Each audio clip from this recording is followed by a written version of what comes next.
بسم اللہ الرحمن الرحیم والصلاة والسلام علی سید المعصومین وخاتم المعصومین وعلی آلہ واصحابہ المحفوظین۔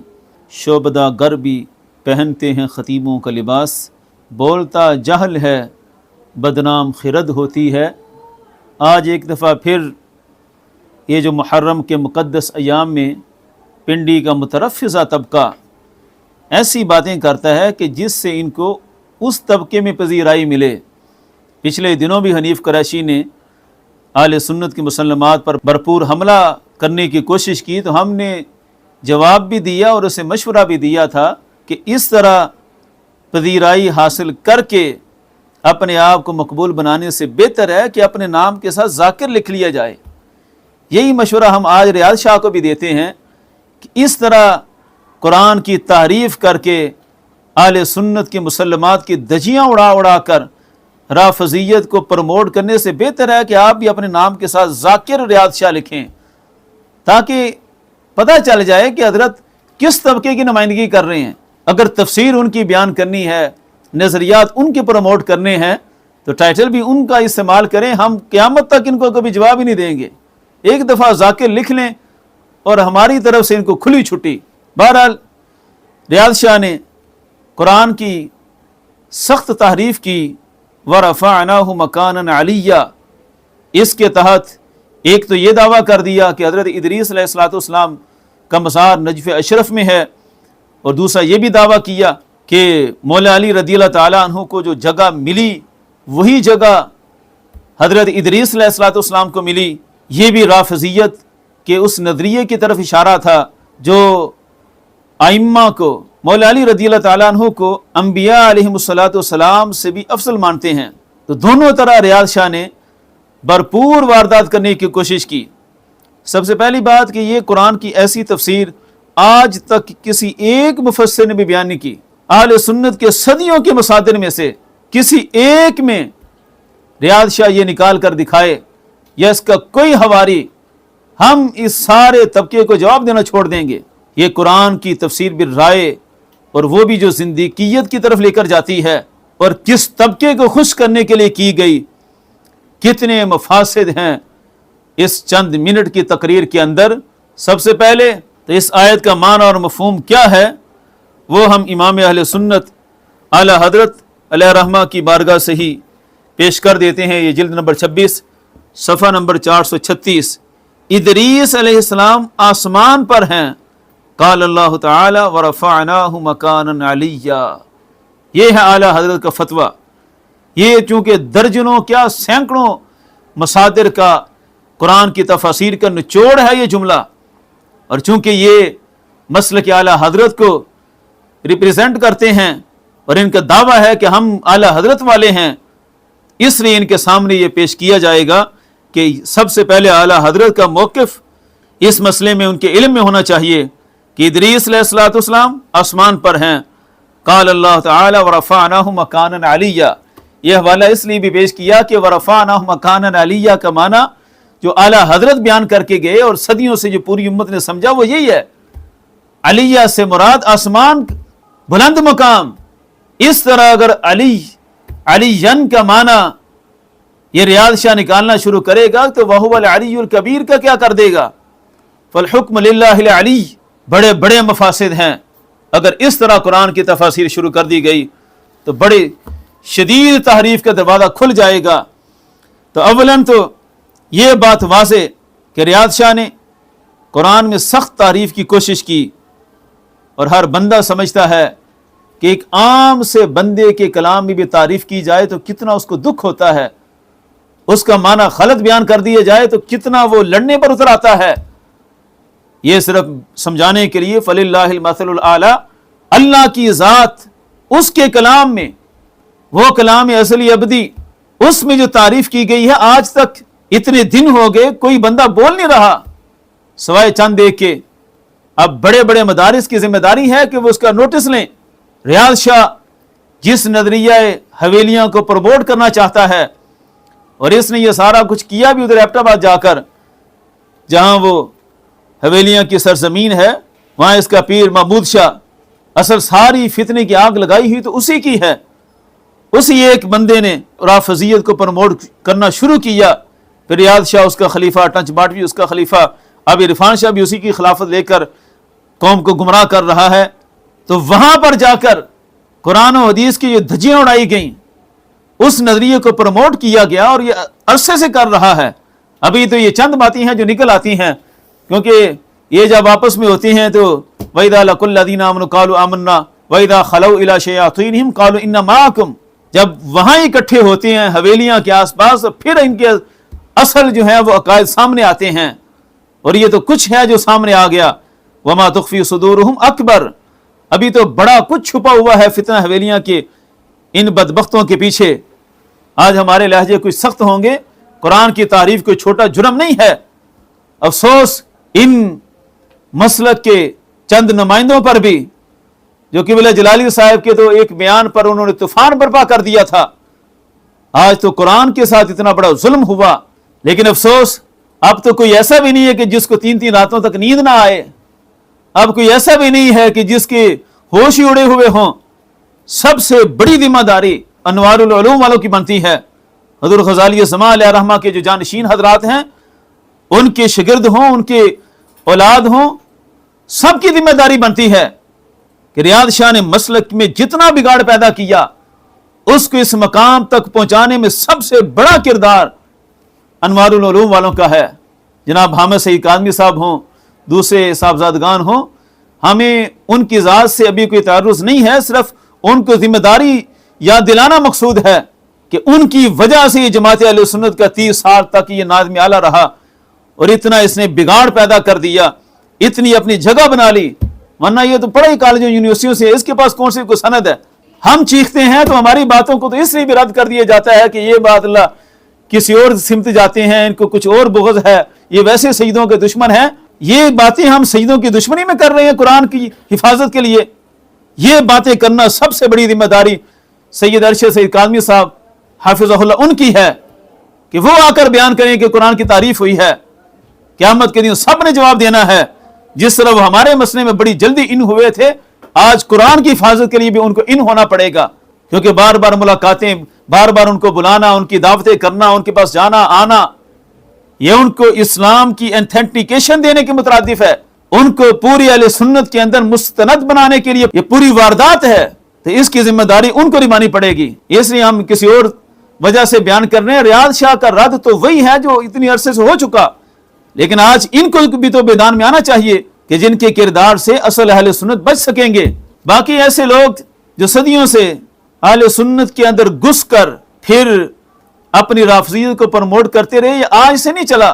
صحیح مسلم کا مقدمہ ہے، اس میں امام مسلم علیہ رحمہ فرماتے ہیں کہ ایک راوی تھا جابر بن یزید الجعفی، اس کے بارے میں کہتے ہیں جناب سفیان نے فرمایا کان الناس یحملون عن جابر، لوگ جابر سے علم لیتے تھے قبل ان یظہر ما اظہر، قبل اس کے کہ وہ ظاہر کرتا جو اس نے ظاہر کر دیا، یعنی ایک عرصے تک اہل سنت کے لوگ اس سے پڑھتے رہے۔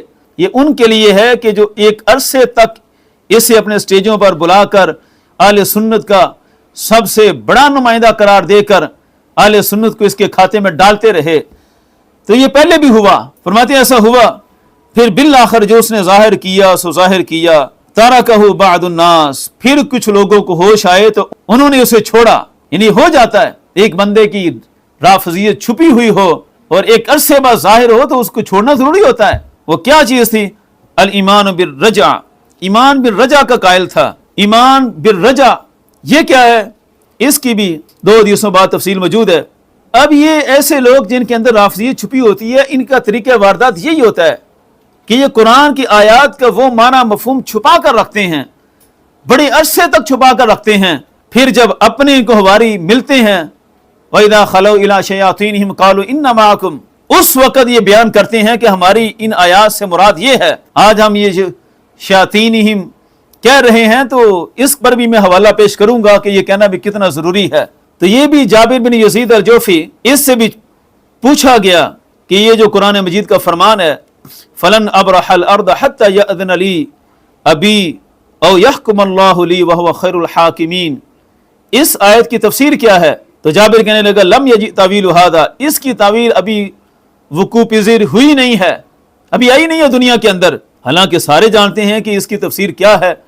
یہ برادران یوسف کا قصہ ہے کہ یوسف علیہ السلام کے بڑے بھائی نے کہا تھا لن ابرح الارض، اب میں زمین میں مزید نہیں چلوں گا۔ جو بنیامین کو وہاں رکھ لیا گیا اس بنیاد پر انہوں نے کہا کہ ہم آگے نہیں چلیں گے حتی یأذن لی ابی، یہاں تک کہ میرا باپ مجھے اجازت دے گا تو میں اس خطے سے واپس آؤں گا، خطہ کنعان میں، یا یہاں ہی اللہ فیصلہ فرما دے۔ اتنی سی بات۔ اب اس بندے کا کیا عقیدہ تھا؟ حضرت سفیان کہنے لگے یہ جھوٹ بولتا تھا کہ اس کی تعویل ابھی تک نہیں آئی۔ سفیان سے پوچھا گیا کہ وما اراد بہذا، اس سے ان کی مراد کیا ہے؟ یہ جو جابر اہل سنت کا مفسر بنا ہوا ہے اور بیان نہیں کرتا اس آیت کی تفسیر، یہ کہنا کیا چاہتا ہے؟ اس وقت انہوں نے بیان کیا کہ اصل اس آیت کے اندر وہ رفض اپنا چھپائے ہوئے ہے۔ ان الرافضہ تقول، کہ رافضی یہ کہتے ہیں کہ مولا علی آسمانوں میں ہیں، اس کا بھی کوئی پتہ نہیں۔ ورفعنا مکانا علیہ میں جو ہم نے کہا نا کہ اعلیٰ حضرت فرماتے ہیں کہ ادریس علیہ السلام آسمانوں میں ہیں، یہ بھی کہیں ادھر نہ چلا جائے ہمارا یہ کلپ سن کر۔ خیر اصل مسئلہ کہ روافض کا نظریہ کہ مولا علی آسمانوں پر ہیں، فلا نخرج مع من خرج من ولدہ، تو روافض یہ کہتے ہیں کہ مولا علی کی اولاد میں سے جو مہدی بن کر نکلے گا ہم نہیں نکلیں گے اس کے ساتھ، حتی ینادی مناد من السماء، یہاں تک کہ آواز دینے والا آواز دے گا آسمانوں سے۔ مراد لیتے تھے مولا علی، یعنی مہدی نکلنے والے تو روافض کے ہاں بہت زیادہ تھے، اس کے لیے انہوں نے نشانی مقرر کر دی کہ سچا مہدی وہ ہوگا۔ یہ روافض کا نظریہ کہ وہ آئے گا تو مولا علی کی آواز آئے گی آسمانوں سے، اور پھر جو ہے نا روافض اس کے ساتھ نکلیں گے، یہ ان کا اپنا من گھڑت نظریہ۔ یہ سارا بیان کر کے حضرت جناب سفیان ثوری فرماتے تھے یہ جابر بن یزید کے اندر رفض چھپا ہوا تھا۔ فذا تعویل هذه الآیہ، وہ کہتا تھا کہ اس آیت سے مراد یہ ہے، حتی یأذن لی ابی سے مراد وہ لیتا تھا کہ امام مہدی زمین میں کہیں گے کہ میں نہیں نکلوں گا یہاں تک کہ میرا باپ آسمان سے مجھے آواز دے۔ یہ قرآن کی اتنی بڑی تحریف کا وہ قائل تھا تو اہل سنت کہتے تھے کذبا، یہ جھوٹا ہے، کانت فی اخوۃ یوسف، یہ تو صرف اور صرف یوسف علیہ السلام کے برادران کا قصہ ہے۔ تو یہ اہل سنت کا نمائندہ بن کر رہنا، ایک عرصے تک پڑھانا، اہل سنت کے نظریات کو بھی پروموٹ کرنا، اور بالآخر قرآن کی آیات کے اندر رافضیت کی تفسیر کو چھپا کے رکھنا، پھر اپنے حواریوں میں بیان کرنا، یہ آج کا جابر بن یزید الجوفی جو ہے یہ ریاض شاہ ہے، پورا نقشہ اس کے اندر چھپا ہوا ہے۔ ابھی امام مسلم جیسے بیان کر رہے ہیں کان الناس یحملون، کہ ایک عرصے تک لوگ تو اس علم لیتے رہے، ان لوگوں کے لیے بہت بڑا تماچا ہے جو آج کہتے ہیں جناب یہ 30 سال اہل سنت کا خادم رہا تو کیسے مان لیں کہ یہ رافضی ہو گیا، یہ بھی 30 سال رہا ہوگا، جس کو امام مسلم نے بیان کیا۔ ایسا ہو جاتا ہے، لوگ شر کو پھیلانے کے لیے ایک عرصہ پلاننگ کرتے ہیں، بالآخر اپنے نظریات کو پروموٹ کرتے ہیں۔ پہلے دن اپنے آپ کو یہ رافضی شو کرتا تو اہل سنت میں اس کی بات کون سنتا؟ ایک عرصہ اس نے اہل سنت میں اپنی جگہ بنائی، اور آج رافضی نظریات کو پروموٹ کرتا ہے، قرآن کی من گھڑت تفسیریں بیان کرتا ہے۔ اقبال کہتا ہے کہ احکام تیرے حق ہیں مگر اپنے مفسر تعویل سے قرآن کو بنا سکتے ہیں پایند، قرآن کو بازیچہ تعویل بنا کر چاہیں تو ایک تازہ شریعت کریں ایجاد۔ ان کے لیے تو کوئی مسئلہ نہیں ہے کہ ایک تازہ شریعت بھی یہ نکال سکتا ہے ریاض شاہ، خود بدلتے نہیں قرآن کو بدل دیتے ہیں، ہوئے کس درجہ فقیہان حرم بے توفیق۔ اب یہ امام مسلم علیہ رحمہ کی مقدمہ سے ہی ایک اور حوالہ کہ اس طرح قرآن پڑھنے والے کون ہوں گے۔ امام مسلم نے خود بھی بیان کر دیا کہ ایسے بھی تھے کہ جو قرآن کی اتنی غلط تفسیریں بیان کرتے ہیں۔ اس پر امام مسلم فرماتے ہیں، حضرت عبداللہ بن عمرو بن عاص وہ فرماتے تھے ان فی البحر شیاطین، سمندر میں شیاطین ہیں، مسجونہ اوثقها سلیمان، وہ سب قید میں ہیں اور حضرت سلیمان علیہ السلام نے ان کو باندھا ہوا تھا۔ یوشک ان تخرج، قریب ہے کہ وہ شیاطین نکلیں گے، اور نکل کر کیا کریں گے؟ کوئی ڈانس نہیں کریں گے، کوئی دنیا میں کوئی اور رنگ نہیں اپنائیں گے، فَتَقْرَأَ عَلَى النَّاسِ قُرْآنًا، لوگوں کے سامنے آ کر قرآن پڑھیں گے باطل تعویلوں کے ساتھ، جس طرح امام مسلم نے یہ پہلے ذکر کیا، اور آگے قرآن کی باطل تعویل جو رافضیوں والی ہے وہ قصہ بعد میں ذکر کیا کہ یہ شیاطین ہوتے ہیں جن کو سلیمان علیہ السلام نے سمندر میں قید کیا تھا، اور وہ نکلیں گے اور بظاہر انسان نظر آئیں گے۔ مولانا روم صلی اللہ علیہ وسلم فرماتے ہیں نا کہ 100,000 ابلیس بلم در جہاں ہم چنی پیدا ہویدا او آیا. یہ لاکھوں ابلیس، لاکھوں بلم جیسے لوگ زمین میں پھرتے ہیں، بظاہر قرآن پڑھتے ہیں، لیکن قرآن اس نیت سے کہ غلط نظریات کو پروموٹ کیا جائے. اس سے پہلے بھی ریاض شاہ شوہ سے شخ نکال بیٹھا اور اسی سے شیخ کو نکالا، اور اس سے پہلے حدیث میں تعریف کی، شاہت الوجوہ سے امام حسن کی توہین کی. کئی وجہ سے یہ قرآن میں تعریف، حدیث میں تعریف کا قائل ہے. حدیث میں جب تحریف کی تھی اس وقت بھی ہمارے امام جلالی یزید اشرف نے ایک مفصل فتویٰ لکھا اور تمام علماء اہل سنت کو پیش کیا. اس وقت اگر سارے اہل سنت اس فتویٰ کی تصدیق میں اپنا بیانیہ جاری کرتے کہ آخر میں جب ثابت کیا گیا کہ اس سے امام حسن کی توہین لازم آتی ہے اور اس کا قائل گمراہ ہے، سب سے بڑی ذمہ داری لوگوں کی ہے جن کی پارٹیاں چلتی ہیں ریاض شاہ کے ساتھ، جن کے دورے چلتے رہتے ہیں، بڑے خوش ہوتے ہیں اس شخص کے ساتھ فوٹو سیشن کروانے میں. یہ امام مسلم کے مقدمہ سے ہی ایک اور حدیث ان لوگوں کے لیے کہ جن کو ریاض شاہ سے ملنے میں بڑا لطف آتا ہے، وہ بکی کا نوید شاہ ہو یا کراچی کے احباب ہوں یا یہ ملتان والے، خاص طور پر جامعہ انوار العلوم کے وارثین، اس کے علاوہ بھی جتنے اہل سنت کے بنے ہوئے ہیں، فکر رضا کے دائی ہیں، ان کے لیے امام مسلم علیہ رحمہ فرماتے ہیں، حضرت عبداللہ بن مبارک رحمہ اللہ انہوں نے فرمایا کہ میں نے روح بن غطیف اس کو دیکھا، یہ مشہور تھا صاحب الدم قدر درہم، ایک یعنی کہ منفی کردار کے طور پر یہ بندہ مشہور تھا، اتنا نہیں تھا کردار کے لحاظ سے، کچھ اس میں بات تھی. تو حضرت عبداللہ بن مبارک فرماتے ہیں جلست الیہ مجلسا، کہ میں اس کے ساتھ ایک مجلس میں بیٹھا، اچانک ایسا موقع بن گیا کہ اتفاقاً اس کے ساتھ بیٹھنا پڑ گیا، ایک مجلس میں وہ بھی بیٹھا تھا. اب یہ صرف اتنا بندہ تھا، محدثین نے اس پر تان کیا ہوا تھا. فرماتے ہیں جعلت استحیی من اصحابی، تو میں اپنے شاگردوں سے بڑی حیا کر رہا تھا کہ کوئی مجھے دیکھ نہ لے اس کے ساتھ بیٹھے ہوئے، کرہ حدیث ہی، اس کے حدیث کی ناپسندیدگی کی وجہ سے. یعنی حضرت عبداللہ بن مبارک رضی اللہ تعالیٰ عنہ یہ سمجھا رہے تھے کہ یہ بندہ جو اب مطعون ہو چکا ہے، اس کے ساتھ بیٹھنا میرے چاہنے والوں کے دلوں میں اس کا احترام ڈال دے گا، اور اس کے احترام کی وجہ سے دین میں بہت بڑا بگاڑ آ جائے گا. آج کتنے افسوس کی بات ہے کہ ایک یہ ہے کہ اس کا صرف احترام آ جانا، اس کو غلط نہ سمجھنا، اس سے بھی محدثین بچا کرتے تھے، اور ایک یہ ہے کہ اسے اہل سنت کا وہ عظیم لیڈر قرار دے دینا، اسے اہل سنت کا پیشوا بنا کر پیش کر دینا، اور جو جائے اس کے آگے جھک کر ملے. یہ کس بات کی طرف سنیت کو لے جائے گا؟ یا جو تعریف مانوی ہوئی ہے، ریاض شاہ کے جتنے بھی چاہنے والے ہیں، جتنے بھی اس کے ساتھ ملنے میں فخر محسوس کرتے ہیں، یہ اگر ڈٹ کر اس کے خلاف بیان نہیں دیتے تو سمجھا جائے گا کہ یہ سارے اس کے ساتھ ملے ہوئے ہیں، کیونکہ ان کے چاہنے والے تو آخر دم تک یہی کہیں گے کہ نہیں ہمارے حضرت صاحب نے تو ان کے ساتھ بڑے اچھے مراسم قائم کیے ہوئے ہیں، ہمارے شیخ نے تو کبھی ان کے بارے میں کوئی بات نہیں کی.